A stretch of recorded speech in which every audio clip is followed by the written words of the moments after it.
Hi, everyone. We're going to give it a few minutes, get people signed on, logged on, and we're going to have an exciting hour of electric vehicles.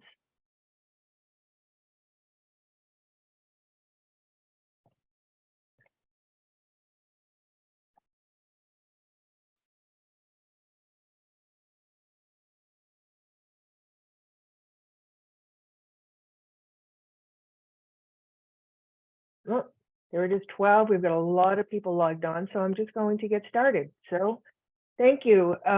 Good afternoon, everyone, and welcome to today's electric vehicle webinar. My name is Julie Quinn, and the people assisting with me today on today's webinar are Sophia Gallimore, Rachel DiMartino, and Lexi Santiago. This webinar is brought to you by Transaction Associates, our private clients, and the Transportation Management Associations, or TMAs, that we manage. We are a full-service transportation company that offers shuttle service, green commuting programs, options, and benefits. Our panelists have a wide knowledge of expertise surrounding electric vehicles. Presenters today are Kara Goodman and Allison Felix from the Metropolitan Area Planning Council, or MAPC, Devin DeLibero from Green Energy Consumers, and Abe Geegan from ChargePoint. If you have any questions, please submit them in the task or the question bar at the bottom of your screen, and we'll get to as many questions as time allows. And this session will also be recorded. So let's get started with Allison and Kara from MAPC. Great, thank you very much, Julie. I'm going to see on my screen. Okay, I'm Allison Felix. I'm a principal planner at the Metropolitan Area Planning Council. That's MAPC for short, and I will be giving a presentation on state level goals to advance the adoption of electric vehicles and also discuss trends of electric vehicle ownership. My background is in transportation, and I work closely with MAPC's Clean Energy Department to advance policies and initiatives that promote clean transportation, which includes electric vehicles. And my colleague, Kara Goodman, who I closely work with on EV initiatives and projects, is also here today.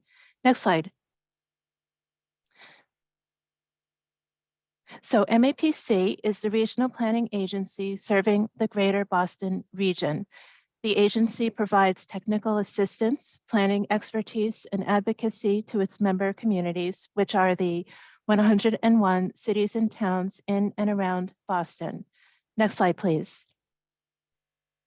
So first, I'd like to provide a background as to how electric vehicles, or EVs, fit into climate action, why they're so important, and what that means for their long-term outlook. Massachusetts has recently adopted a greenhouse gas emissions target to reach net zero by 2050. This statewide target was formalized in an act driving clean energy and offshore wind, a bill which was enacted last summer.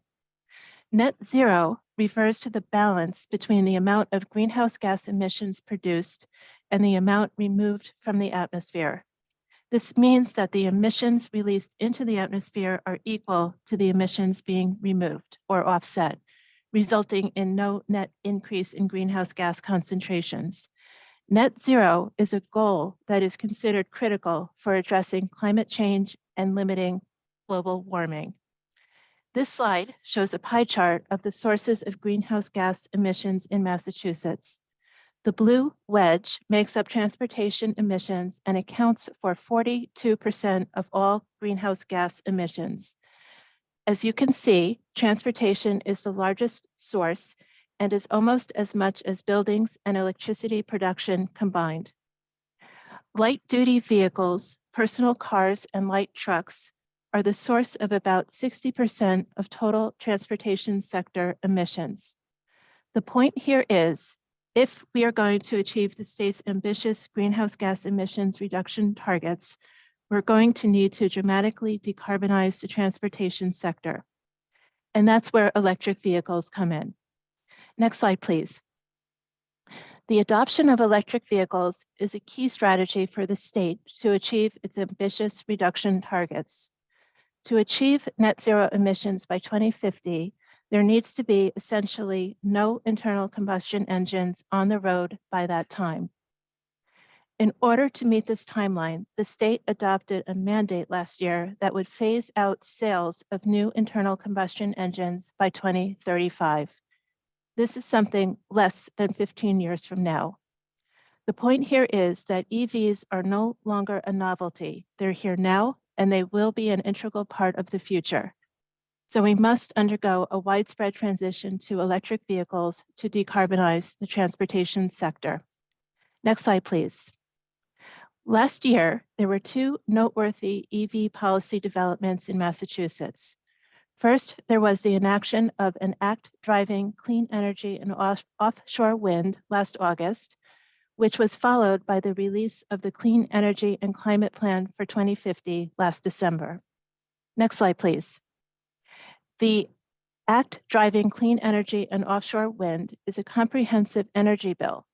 It provides a framework for the development of clean energy resources and supports the necessary infrastructure to facilitate the transition to a cleaner and more sustainable energy system. This bill includes several provisions for establishing incentives for electric vehicles and their adoption, and establishes a funding program to support the deployment of EV charging infrastructure with a focus on underserved areas. With regard to transportation, this bill also mandates all new cars sold in the state to be zero emission starting in 2035, makes changes to the MOR-EV rebate program, a rebate offering by the state, creates an intergovernmental coordinating council to implement an EV charging plan, directs the Department of Public Utilities to create a plan to electrify ride-for-hire vehicles such as Uber and Lyft, and the legislation directs the MBTA and the regional transit authorities to establish plans for electrifying the state's public transit buses. Next slide, please. The Clean Energy and Climate Plan for 2050 is a comprehensive strategy to reduce greenhouse gas emissions and combat climate change. The plan contains a comprehensive suite of specific goals, strategies, policies, and actions to reduce greenhouse gas emissions to achieve net zero in 2050 across multiple sectors, including transportation. Next slide, please.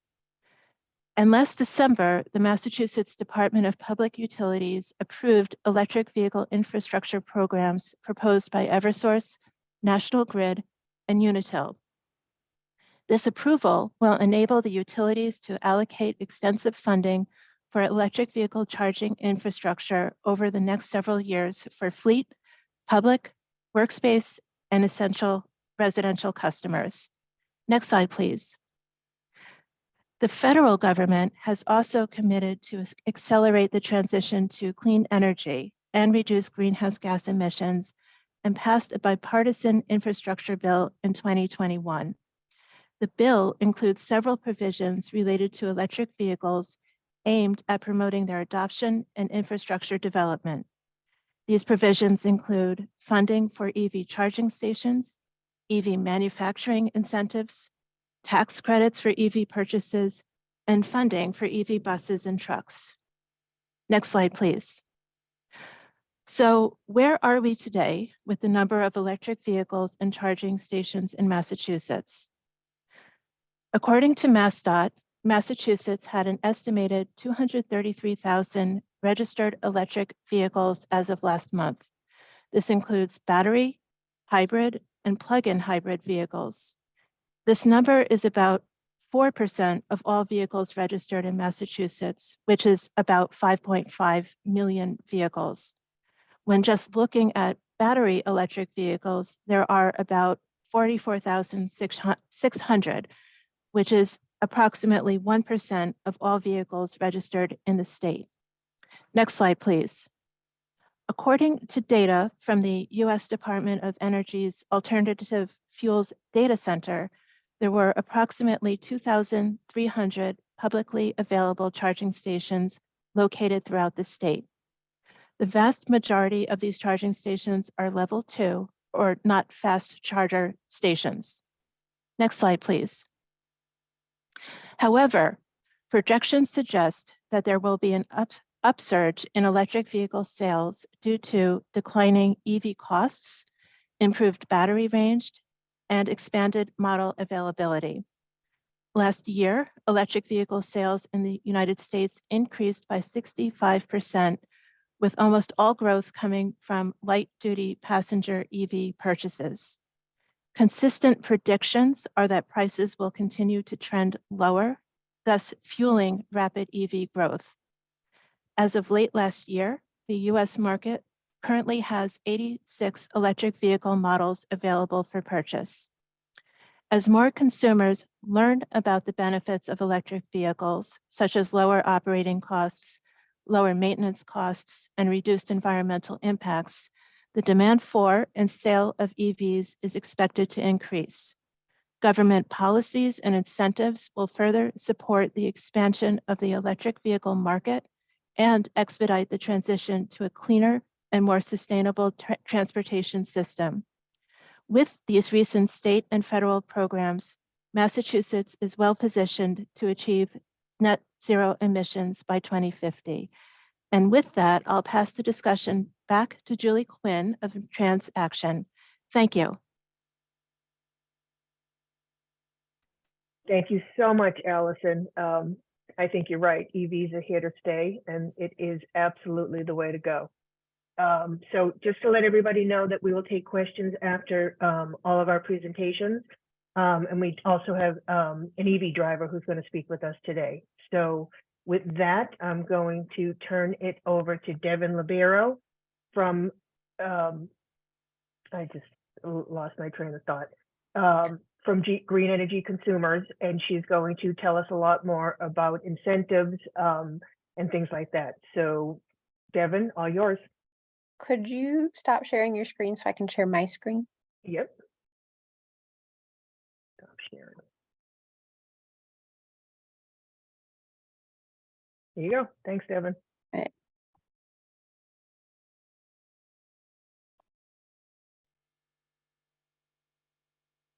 Okay, can everyone see my screen okay? Perfect. Perfect. All right. So I'm here to talk about the electric vehicle market and incentives in general. My name is Devin DeLibero. I am the EV program coordinator at Green Energy Consumers Alliance. I primarily work on our Drive Green program, so EVs are kind of my bread and butter. So I'll just take you through a few things. So the first thing you want to know going into the car buying market today is that it is very different from what it was pre-pandemic. During the pandemic, there became a global semiconductor chip shortage. So what happened was people weren't focusing on buying cars. There wasn't so much of a demand for buying cars, electric or otherwise. So these semiconductor manufacturers put their efforts into other markets that were much more profitable. But now that the demand for semiconductors for vehicles has risen once again, these manufacturers still have to catch up and need to be incentivized to produce these semiconductors for vehicles because they're not as profitable as other semiconductors. So that is one reason why there's a shortage of vehicles or why it will take longer to get a vehicle. There's also other supply chain issues. There's a lot of different supply chain issues in all industries now, but they're particularly in the vehicle industry as well. So this, as you can imagine, a combination of these two things is creating a shortage in long wait times for new vehicles. So there are increased prices for electric vehicles because manufacturers and dealerships can increase the prices based on the market demand, and also because supplies are really expensive now. If you are ordering your car and you want to pick it up from a dealership, expect that you have to pre-order it and put a deposit down. Wait times can be really short, from a few weeks to like months to maybe even a year or more. Know that they might not even have a model for you to test drive on the lot, which is really frustrating. But you might be able to, through different groups, find someone who can let you test drive their personal vehicle. And of course, with all of this, you can imagine that release dates for brand new vehicles that are coming out, like brand new models, have been pushed over time. So like the Nissan Aria is a very perfect example of that. I think the release date was pushed by like a year, if not more, than the original date. And all of that has led to an increased price for used electric vehicles. You can imagine that that market has skyrocketed as well, and it's become harder to get a used EV and also more expensive. I had one dealership told me that they bought a used EV back for more than the original MSRP of what it was when it was brand new.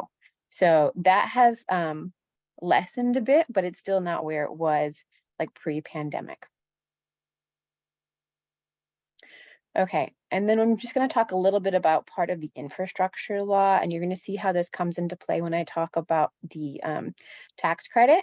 So the infrastructure law has, one part of it anyways, has funded a $2.8 billion fund for a portfolio of 21 projects that supports new, retrofitted and expanded commercial scale domestic facilities to produce battery materials, processing and battery recycling and manufacturing demonstrations. Now you can see where all these projects will be here on this map. What's important about this is there are battery requirements for the new federal tax credit. So keep this in mind as we talk a little bit further. I saw some questions in the chat already about purchasing your car last year and getting it last year. So hopefully this will clear some things up. So the old federal tax credit is what we'll start with. Basically, the Inflation Reduction Act, or the IRA, came into effect on August 16th of last year, and it changed one thing immediately, which was the final assembly location. That put the amount of cars that were available for the federal tax credit and cut it down by more than half. Previously, the requirements for that were that it was a 200,000 unit vehicle cap per manufacturer. So once these manufacturers reached 200,000 vehicles, electric vehicles sold, that started to phase out for them. So like Chevy and Tesla were two of those manufacturers. It also depended upon the battery size of your vehicle and your personal tax liability. And I cannot stress that enough. It's based on your personal tax liability. One note of something I just learned more recently was if you purchased your car, but you didn't get the delivery before August 16th of last year, and your delivery became before 2023, the old rules apply to your vehicle and your tax credit. If you purchased the car after August 16th, but the delivery came in 2023, the new rules are going to apply, which I'm going to talk about in just a second. Okay, so the new clean vehicle credit, you'll hear me call it the federal tax credit. That's just because it's easier for me. So it came into effect as of the 1st of this year. Here is a list from the IRS's website of all the manufacturers and models that are potentially available for this. It will be valid until 2032, and there is no more 200,000 unit cap for manufacturers, which is good. However, there's a lot more requirements now. So one of them is income. So if you're a joint filer, it's $300,000. And if you're an individual filer, it's $150,000. Remember, this is still based on your personal tax liability. Hydrogen fuel cell vehicles are now included in this. And there are new vehicle requirements, which we'll talk about in a sec.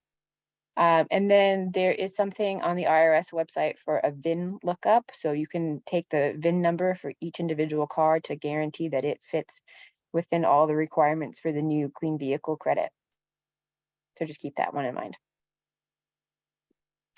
Okay, so here are some of the new vehicle requirements. The first is the assembly location. So the final assembly location of the vehicle must be in North America. So that's the United States, Canada, Mexico, and like Central America. This is already in effect and was in effect as of August 16th. Now there is a price cap where previously there was none. Now the price cap is based on the MSRP, not the actual price that you pay at the dealership. So keep that in mind. So for SUVs, pickups, and vans, the MSRP limit is $80,000. And for sedans and hatchbacks, it's $55,000. So for a quick example, if you're looking to buy an SUV and the MSRP is $75,000, but the dealership sells it to you for $85,000, you still qualify for the federal tax credit because the MSRP was $75,000. Okay, here's the very complicated bit. So the third component of this is batteries. So there's a mineral and a separate battery component requirement. This was suspended temporarily from January 1st to March, sometime in March, we don't know, because my guess is that the government didn't really know how they were going to track all of this. So the IRS has said that this requirement will come into effect sometime in March. I'm a little skeptical of when it'll actually happen. I think it'll probably be further than that, but just something to keep in mind. So for this part, what you want to know in this small window of time is to get the federal tax credit. It depends when your car was delivered, not when you purchased it or made some kind of purchase agreement. So if you receive your car in this time frame and it hits all the other requirements, except for maybe the battery requirements, you can still get the federal tax credit. If you receive your car after this time frame and the battery requirements negatively affect the federal tax credit for your car, then that's just the reality of the situation, unfortunately. So the upcoming changes. So once the IRS makes these changes in March, or if my guess is correct, then later, the changes will include the following. So 40% of battery minerals must be mined or processed in North America, or a country that has a free trade agreement with the US, or recycled in the US. And 50% of the value of battery components must be manufactured or assembled in North America. Both of these percentages will ramp up over time. And as you can see, this is very complicated, and is part of the reason why it's taking so long for the government to catch up. And this is why in the infrastructure slide that I showed you at the beginning of my presentation, that matters, because you'll see that there are more facilities coming online that will have minerals processed or mined in the United States. What's really great about the federal tax credit now, as it is, there is now a used vehicle component. So previously used vehicles were not qualified for this. So here's a similar list on the IRS's website for manufacturers and models of qualified users. Luckily for used vehicle, battery requirements do not apply, so you don't have to worry about that headache. It is for $4,000 or 30% of the sale price, whichever is lower. And you must buy the vehicle from a dealership, so no Craigslist or your friend. The car has to be at least 2 years old and cost $25,000 or less. That part can be a bit challenging. And it only applies to your first resale. So if someone got their car used and got the federal tax credit for their car when they bought it as a used vehicle, that you cannot then get a used vehicle tax credit. The income threshold is lower for this. So again, it's still based on your personal tax liability. For joint filers, it's $150,000, and for an individual filer, it is $75,000. This is by far my favorite bit of the federal tax credit. It is the point of sale rebate that should be coming sometime in 2024. This is much more equitable.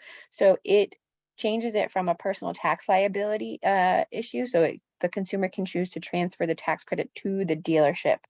And so it kind of is just like a point of sale rebate right then and there, instead of based on your personal tax liability. So much more people will actually qualify for this. The details are still TBD. We're really not sure. I think that's why they gave themselves such a long leeway, is to figure out the details of this program. Moving on to state rebates. So in Massachusetts, there's a rebate called MOR-EV. I have 2 columns here because we do know that there's changes coming soon. We don't know all of the details and we don't know when it's going to drop, but for now, this is what it looks like. So there is a $3,500 battery electric vehicle rebate. That's an all electric car, and $1,500 for a plug-in hybrid car with a 25 mile of electric range or more. The final sales price must be under $55,000 for an all-electric vehicle and $50,000 for a plug-in hybrid. And you can use this for purchasing or leasing, but the lease terms have to be 36 months or more. And you have to apply online at the MOR-EV website. And I think it's, I believe it's in a 90-day period. So from the time you purchase your car, you have to go and apply on the website. And then coming soon, the rebate is expected to be anywhere from $3,500 to $5,000. We're not sure what the qualifiers are for the higher end of that and how it's going to be determined, but stay tuned. For plug-in hybrids, unfortunately, that rebate is going to go away. But unfortunately, there is going to now be a rebate for used vehicles as well. And there will be additional rebates for low-income drivers and drivers that are trading in a gas car. So kind of like a cash for clunkers kind of program. And instead of applying online, it is going to be an authorized point of sale rebate. So you can get it then and there at the dealership, which is really great. And that's it for me. That's my information if you need to follow up with me after the presentation.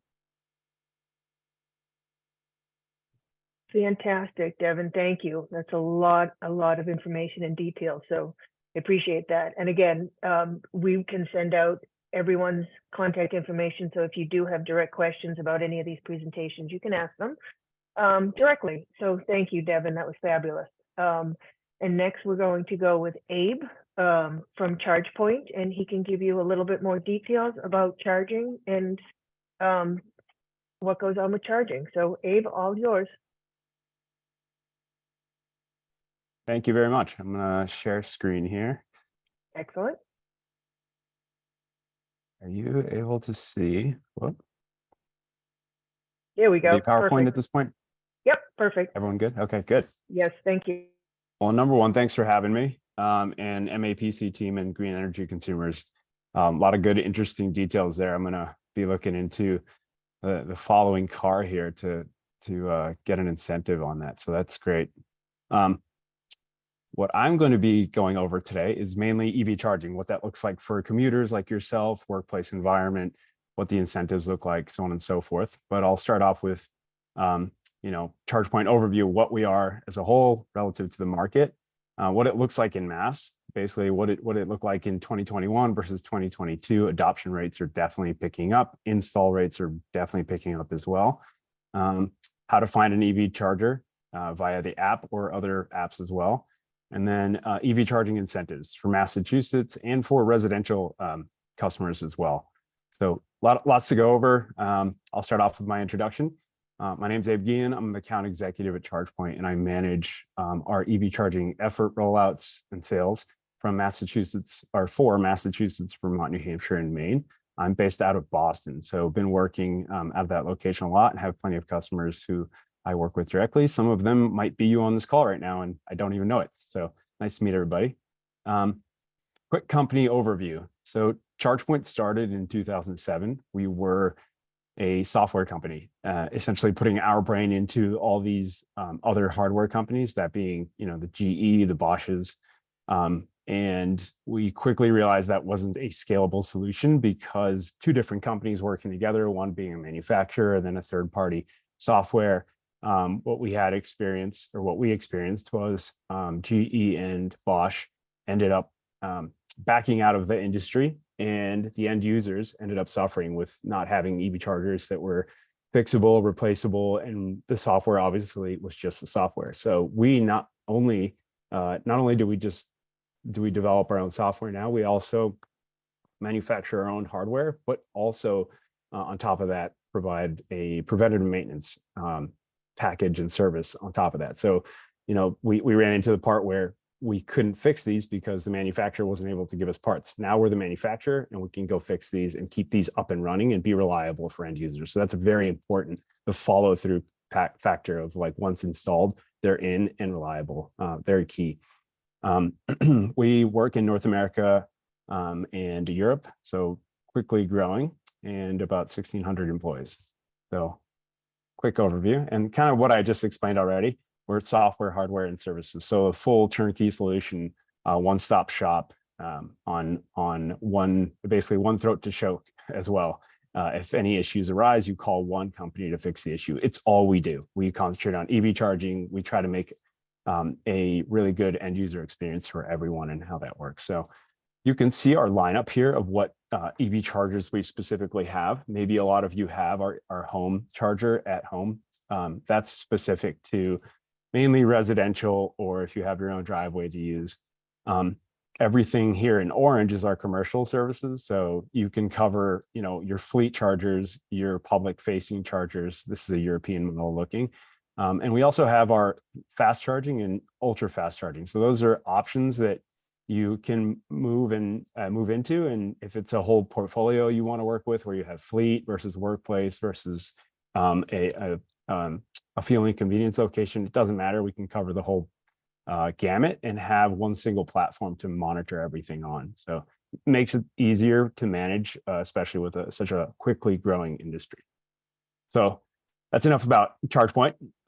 Just wanted to give you kind of the background on what exactly we are and what we do.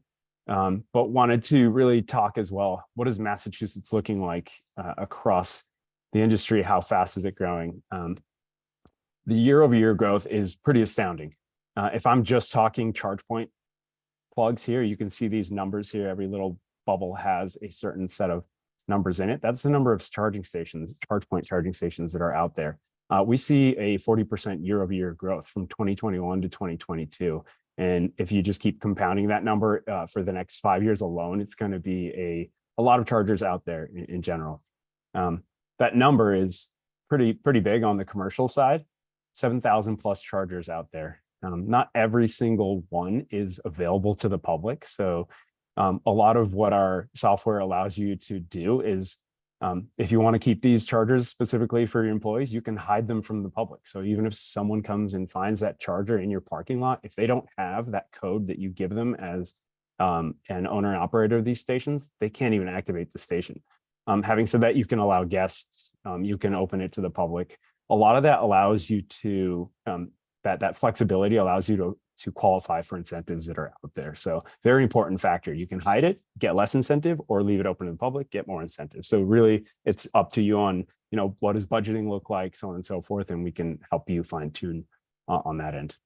Additionally to this number is, your home stations. There's a lot of people at home that already are very, very familiar with using the ChargePoint platform, what that looks like. The same app that you use to control your home charger is the exact same app you use to go find these charging stations in the wild and activate a charge and pay through that route as well, and use it at work, whatever it is. It's just one app that controls it all. It can go from there. So end users are able to download this app specifically, and it would look like this. If you haven't done it already, I'd recommend downloading the app so you can understand how it works. When you open it, it will start off with a canvas of the whole US and zoom into exactly where you are and tell you the surrounding stations that are available, how far it is to drive to them, give you turn-by-turn directions, how much it's going to cost, if it's public, exact cost and how much you're going to pay per kilowatt, or if that's by hour. So a lot of opportunities to really get and find charging. We have a lot of competitors chargers on the platform. So if they're networked, we have agreements with them to put them on the app. At the end of the day, we're not trying to kill the industry. We're trying to help it grow and understand that, like, the best way to really find charging is finding a reliable app. And if you go with ours, it's just easy to find. Additionally, if you download it, you can request to get 2 free RFID cards. So the way to activate a charger is you pull up to the charger. It has a near field sensor, and it'll recognize that your phone is sitting there, and you can choose to pay through the app. There's also, because you downloaded the app, you can ask for 2 RFID cards.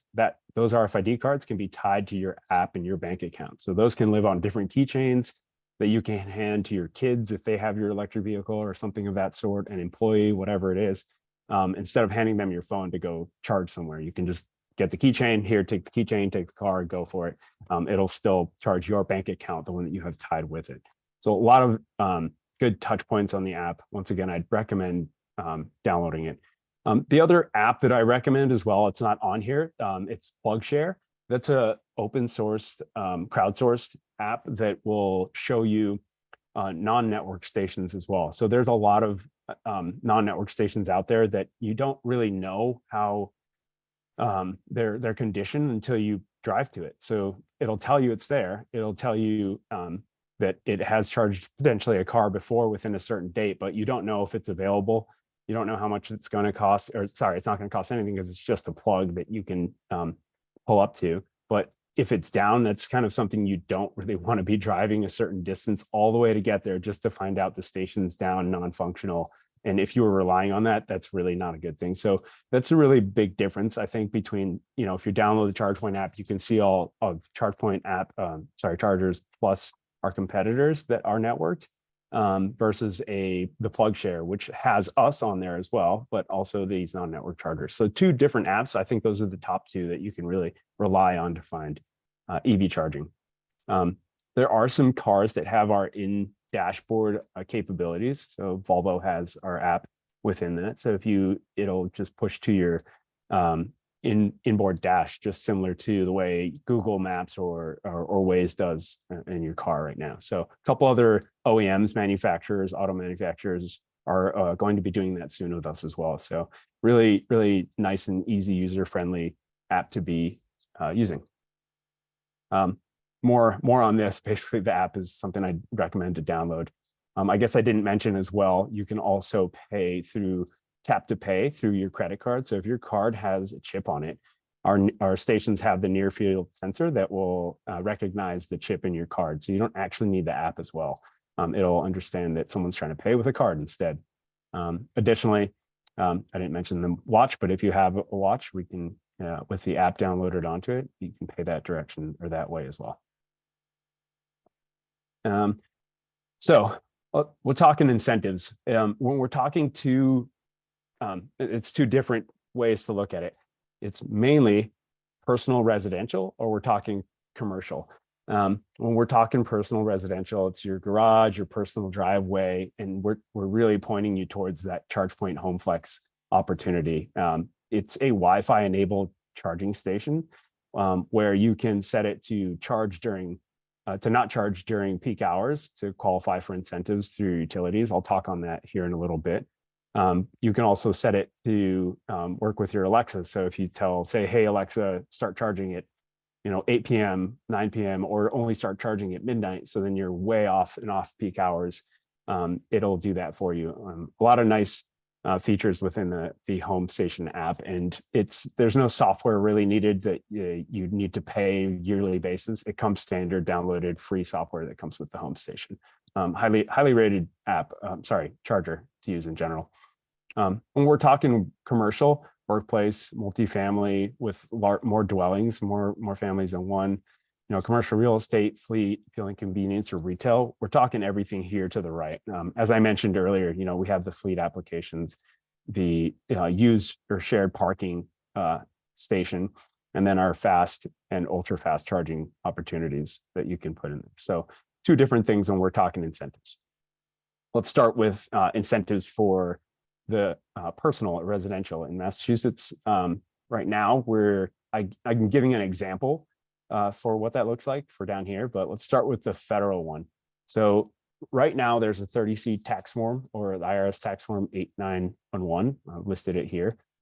If you are to install anything involving EV charging, you can get a discount, or tax rebate discount, up to $1,000 or 30% of the total project. So the lesser of the two, it will be what they cover. And once again, that's on your tax credit. So if you have an accounting significant other, you can turn them to try to see if they can help you out with that process when you're going to go do your taxes and have installed a home EV charger. So very, very useful. Utility incentives right now, there's for residential specifically, Eversource and National Grid. Perfect example down here on what they do with when we're talking 1-unit homes 2 and 4. They're going to help out with up to 100% of the make-ready work. Make-ready work for them involves and includes what you'd consider if you have to put in a new panel, new switchgear, running conduit, wires, and so on and so forth, up to where the station lives. So they'll help out for single-family homes up to $700 with that. For 2 to 4, they'll help out with $1,400, and then multi-unit dwellings. So these large multi-fam developers will max out at $6,000 for those. So a lot of good incentives to work with. Both Eversource and National Grid offer this within Massachusetts.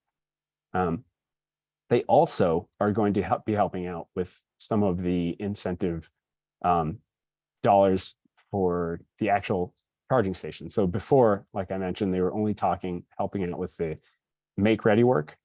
They're also helping out with the EVSC, the charger rebates. So same deal happens here. So for 1 unit's 100% up to $1,700 for low income locations, and 2 to 4 units, $2,700. We can dive deeper into this if anyone's interested after. I can provide kind of a deeper breakdown. This is just scratching the surface on what our team gathered with calls that we've had with National Grid and Eversource. We have weekly cadence calls with them on understanding of what the DPU actually approved. It goes even deeper into this than what's out there, but can easily and happy to help you try to get the incentive on this. Additionally, on our website, there's an incentives section that I can send to the transaction associates team after this, that you can hop on and see, hey, for my home charger, what discounts do I get? We have a link that'll lead you right to this. And also there's ones for commercial. When we're talking commercial incentives, we're really thinking and looking at this and can we stack all three, or is there any available at all? So depending on your state, you might have a certain a state or utility company, you might have certain incentives that you can work with. In the state of Massachusetts, right now there are incentive programs through National Grid, Eversource, and United Illuminating, who will help out and help cover up to 80 to 100% of the make ready work. They have caps on a per port basis that changes depending on the utility company. What I want to stress on here is what make ready work is. What is that defined as? I think I spoke on it a little bit earlier, and that is essentially, pulling new power lines, trenching, transformers, all that switch gear, copper wire, and the labor involved. For Eversource and National Grid, they'll cover anywhere from 80 to 100% of that. So a big part of the project costs are normally those costs, and they tend to help out with that. An important thing, though, to factor in is there's a lot of nuances. So I don't have all the nuances written onto here, but there are important factors like they want it covered for Eversource, they want it covered for 5 years. So when I mentioned earlier what ChargePoint covers, we cover the hardware, the services, and the preventative maintenance on the back end. Eversource requires, those 5 years of preventative maintenance in order for you to qualify for those incentives. And if you don't have those preventative maintenance agreements in place, they can claw back those funds. So very important to have a reliable business that can provide that over a long-term time. So 5 years out is what they require. You want to make sure that that company is still going to be here when that program is going, because then Eversource won't come back and claw those funds back. As I mentioned, those providers, Eversource, National Grid, United Illuminating. So they have a good amount of incentives out there right now, just approved by the DPU. There were some things the DPU changed based off their application. So I know the utility companies have gone back with requested edits on what that looks like. More to come on that. So it hasn't been finalized, but the funds have been approved by the DPU, which we've been waiting for a year for that. So it's been a while, and I'm sure it halted a lot of projects that we've been working on. The state, on the other hand, is the Mass EBIT program through the Mass DEP, and that covers per site address up to $50,000. If it's a public charger that you put in, they'll cover up to 80% of the hardware. What they're not going to help out, though, is with the software and the services, the preventative maintenance that I spoke on, and the software, mainly because they want, if they're going to be handing over X amount of dollars, they want the end user or the owner and operator to have some skin in the game. So I guess the main takeaway I'd like to have come across is 50,000 per site address. And if it's public, you're going to get more incentive back. If it's only for your employees or your tenants, your incentive dollars go down on that. So that did start off last 2 years ago as the Appendix D Volkswagen mitigation funds that were provided per state. That's now changed over to the Climate Mitigation Trust.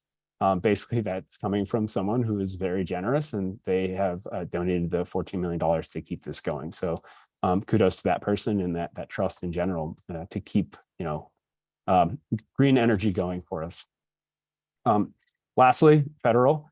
This is a tax incentive on the back end. So as long as you're paying Uncle Sam on the back end, then you can qualify for a 30C tax form. It has changed though. What it was before was 30% up to $30,000 for any project. Now it's 30% up to, I believe, $100,000, but you have to qualify as an EJC, Environmental Justice Community, to qualify for that federal tax incentive. Some of your locations may qualify for that, some may not, but we're happy to guide you and look into that on what qualifies as an EJC location. Lastly, I'm sure you're all familiar, North American Electric Vehicle with 2 C's. Sorry, I misspelled that. North American Electric Vehicle Incentive Program. So that program is very specific to DC fast charging and what that's going to look like with installing on corridors. So when you're on the road, those fast chargers that are right off the highways is where a lot of this money will go for. I think actually 5 billion of that 7.5 is going directly to that. And that is what is going to require a higher requirement in quality, I guess not quality, sorry, Buy America product. We have Buy America product available for that, but those dollars are specific to that. They wouldn't be the same as the incentives that would cover for your workplace environment or a retail location. So definitely different things to consider there, and happy to dive in with anyone on where or what your specific location qualifies for. So a little breakdown on the state incentives. I kind of spoke on what Mass EVIP here can provide. This is a little blurb that I can send over. You'll have this, I believe, shared from Julie's team and Transaction Associates team post call. But this is the breakdown of what I basically spoke on. Application links to that, depending on whether this is a workplace or you're talking public. So there's 2 different applications available and 50,000 per site address. The minor nuances that I spoke on, you have an ADA requirement, meaning you have to have striping equivalent next to the parking spot, to one of your parking spots, in order to qualify for that $50,000. So it doesn't mean that it has to be ADA specific or only ADA parking, but it has to have that striping next to it. So those nuances are key to apply alongside whoever the EVSC provider is you choose to go with. So then your application doesn't get turned down. So those are really important things. I won't read into this too much, but this is the details. Once again, it'll be shared with you. This is commercial, and just then as an example, this is what Eversource has shared with us on how much, what the incentives look like. So it just depends on, what your application is, whether it's going to be a level 2 install versus a DC fast install. If it's per port, your project will qualify up to 6,000 per port. If it's, if it's a level 2 port, it'll qualify up to 6,000 per port. If it's DC fast, you're talking 60,000. So a lot of good stuff to work with on that. There are other benefits to being in an environmental justice community. They're likely to pay for 100% of the EVSC as well. So the actual charger to help out with that. So a lot of good stuff there, a lot of incentives and a lot more to dive into. But I know I have 1 minute left here to go over this. I didn't want to take over the rest of the time to kind of review the details of this, but happy to talk with anyone on it. Thank you. That's my information. And if you're interested, you can scan and you'll get my contact information. Fantastic, Abe, thank you so much. This is, again, more information, great information. And again, there's Abe's contact information if you want to scan it for a second. We will send out all the information as well as the presentations after our webinar. So if everybody wants to turn their cameras on, all of our panelists, we can have some questions and answers. What I'm going to do first is I'm going to ask Laura, who is an EV driver who is here. Thank you for joining us, Laura. Just if you want to, I'm going to ask you, what is your if you could pick one favorite feature or thing about your electric vehicle, what is it? And then elaborate a little bit about what it's like to drive an electric vehicle every day. So my favorite thing is the driving experience. I think it's smooth, quiet. I love all the electronics in the car. It looks cool. I got a Ford Mach-E. I recommend it to everybody. I think it's a great car. You know, I love the fact that I don't have all the smoke blowing out of the back of my car. I've had great experience, you know, with the dealer and the maintenance, which has been very little. I just had to get a tire rotation and I had to have my system rebooted once because the app, there was some, you know, with a lot of electronics, there can be, you know, they're not perfect at this point. So I have a wonderful app on my phone that I can, you know, see the mileage. I can start my car, unlock it from afar, which I know that's probably common in newer cars, but it's really one thing I do like about it. I think you didn't ask about a downside, but I think one downside, it's not necessarily a problem for me because is the battery range. Like it's for the Ford Mach-E, I think I get like 220 the most. And in the winter, it's pretty tough, which I know even gas cars, right? They just get less per mile, miles per gallon in the winter too. So I would like maybe a longer range battery. The model that I purchased could have come with a longer range battery, but it was significantly more expensive. I would have lost the tax credits and everything. So so vacations, long traveling when, you know, you may have to go more than that, it is hard. So we would use my husband's car, right? Okay. So I would love for him to get an electric car, but, you know, we go to New York to visit family or on vacations. I think, you know, the infrastructure and being able to charge it when you do go those long distances is more, less convenient, right? So it's the availability, which I know is, you know, with the future will become more available, but it's also the time. Right? Exactly, so true. I think a lot of, you know, my friends and people I talk with, they like the fact that they can just go into any gas station and fill up for 5 minutes. So that is less convenient. So I think that might deter lots of people from buying, but I love it. How long have you had it? So I bought it in July of 2021, and I was actually able to get it off the lot at what is it, McGovern Ford in Framingham, and they had a few on the lot. I liked the model that they had, and they weren't charging me over the MSRP, which was nice, where other dealers in the area wanted to charge a premium. Okay, excellent. So, yeah, so I was lucky. I sort of got it kind of early. You know, if I waited a little longer, it might not have been available. Is lucky. Excellent, Laura. Thank you so much. With that, Laura, stay on. We'll probably have more questions. Sophia, if you want to ask a few of the questions that have come in as we've gone through the webinar. Sure. And as Julie stated earlier, if we aren't able to get all your questions answered, we definitely will send out, you know, the responses from the panelists at a later time. So the first question is, what are the benefits of having a home charger compared to just having a 240 volt outlet? I think that's Abe. Yeah, I'll take it on. Yeah, so as we discussed in the presentation, there's incentive benefits.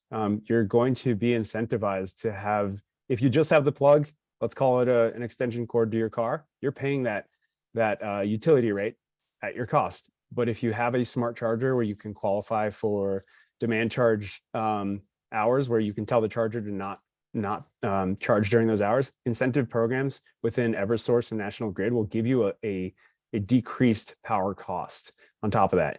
And they'll rebate you when you sign up for Eversource, for example, they'll give you $50 just to sign up. And then every fall, I believe they give you another $20. So they're just paying you back essentially to get a smart charger in there. So decreased costs on your power is why you want a smart charger in there in general. Okay. Do you think the article in the April 2023 Consumer Reports magazine provides good information for someone who is considering purchasing an electrical vehicle? I don't know if the panelist has seen that. I will say I personally haven't read it yet. I didn't know it was out, but Usually we consumer reports as a resource a lot, so I would probably trust what they say. Okay, all right. And I think, Devin, you answered this one. Any state incentive for folks who bought EVs last year? I think that was it state or federal? Because there's state incentives last year as well. Okay, so both. Yeah. Okay. So, and another question is, so you can receive multiple incentives, both from the state and federal? Yep, you can stack the state and federal ones. Okay. And I think we'll do maybe one more. Will an electric car save you money? Gas versus electric savings showdown. I can take that on. Unfortunately, with the current electricity rates in Massachusetts, no. It will not save you money on fuel costs at the moment. This is kind of a very weird period in that this is the first time that I know of that has not been the case. Usually you will save money, but you will save money on maintenance costs and things like that over time. And like Abe mentioned before, there's like time of use rate pricing and rebates and stuff you can get for charging. So that should help. Also, you can find free charging, at least where I am in Rhode Island. So I'm pretty sure you can find it in Massachusetts too. Very true. Good points. Yeah. If you have the direct plug, the 240 volt we talked about, you're paying that rate. But if you want to do the incentives where you get a decreased rate, then you can qualify for that. So I think that's why it's more expensive if you just have that extension cord, for example. But if you go with the incentives, you might get a discount relative to gas. And then yes, definitely. There's a lot of free charging out there. If you find it, it's on the app, you can filter it to say, I want to find free charging and turn by directions right to it. Excellent. Oh, great to know. Great And to let know. me just throw one more out. This person says that important to note, in case it's not mentioned, the EV tax credit can only be taken once every 3 years. Is that true? That is true. Okay. Good to know. That's a very important thing to know. Yeah. Excellent. I just see one more that came up. Do you know of any consultants who can help you determine which EV car and charger to purchase and help navigate through all the incentive based on your personal situation? You can go to the Drive Queen website and check us out. We have a shopping tool, and you can also email us and we can help you. We're not a consultant, but we can talk to you about this. Okay. Was that a car and charger question? Yeah. So go ahead, Abe. Feel free to reach out. Happy to do Excellent. that. We have partners that we work with can walk you through full turnkey solution. We provide the product, and then we have partners that help you apply to incentives, turnkey quotes, and contractors if needed for your installs. No problem. Excellent. Sophia, you think we got them all? Julie, we only have 2 minutes. Well, 1 minute left, so I'll just. I'll wrap it up. If there are any other questions that didn't actually get answered, we'll ask the panelists and we'll send that out. We will send out the presentations. Thank you, Abe, Allison, Kara, Devin, Laura, all for joining us. This is fabulous. Some great detailed information. These changes in EVs daily, and this is great to get such up-to-date information. Again, I am Julie Quinn, and from Transaction. If you have any transportation questions, you can answer the email that you get in your inbox after this presentation, and one of your transportation product managers will get back in touch with you. So have a fabulous afternoon and happy EV driving. Thanks, everyone. Thank you. Bye-bye.